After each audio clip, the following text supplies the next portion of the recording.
Cookery വളരെ എളുപ്പത്തിൽ തക്കാളിക്കറി ഉണ്ടാക്കിയെടുക്കുന്നതിന് വേണ്ടി 3 വലിയ തക്കാളി അരിഞ്ഞതും 2-3 പച്ചമുളകും ശകലം മഞ്ഞപ്പൊടിയും ആവശ്യത്തിന് ഉപ്പും ഇട്ട് തക്കാളിയുടെ മുകളിൽ വരെ വെള്ളം ഒഴിച്ച് കുക്കർ അടച്ച് വെച്ചൊരു 3 വിസിൽ വരുത്തിച്ചെടുക്കാം.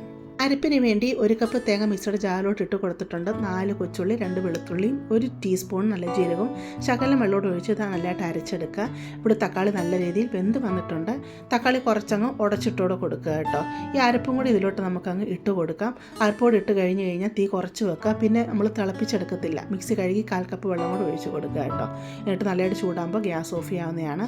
അധികം വെള്ളം ഒഴിച്ച് കൊടുത്തൊരു വെള്ളത്തിൻ്റെ ടേസ്റ്റ് ആയിരിക്കും കേട്ടോ. നമുക്കിതിലേക്ക് വേണ്ട കടുക് പൊട്ടിച്ചെടുക്കാം. ഒരു പാത്രത്തിൽ വെളിച്ചെണ്ണ ഒഴിച്ച് കൊടുത്ത് വെളിച്ചെണ്ണയിലോട്ട് കടുകിട്ട് കൊടുത്ത് കൊച്ചുള്ളി, വറ്റൽമുളക്, കറിവേപ്പില ഇട്ട് കൊടുക്കുക. നല്ലതായിട്ട് മൂത്ത് വന്നു കഴിയുമ്പോൾ കളറിന് വേണ്ടി 1/4 ടീസ്പൂൺ മുളക് പൊടിയും കൂടെ ഇട്ട് കൊടുത്തിട്ട് നമുക്കിത് തക്കാളി കറിലോട്ട് അങ്ങ് ഇട്ട് കൊടുക്കാം. അവിടെ നല്ലതായിട്ട് ഇളക്കിയെടുക്കാവുന്നതാണ്. നല്ല ടേസ്റ്റുള്ള തക്കാളി കറി ഇവിടെ റെഡി ആയിട്ടുണ്ട്. നിങ്ങളിങ്ങനെ ചെയ്തിട്ടില്ലെങ്കിൽ ഞാൻ തയ്യാറാക്കി നോക്കുക.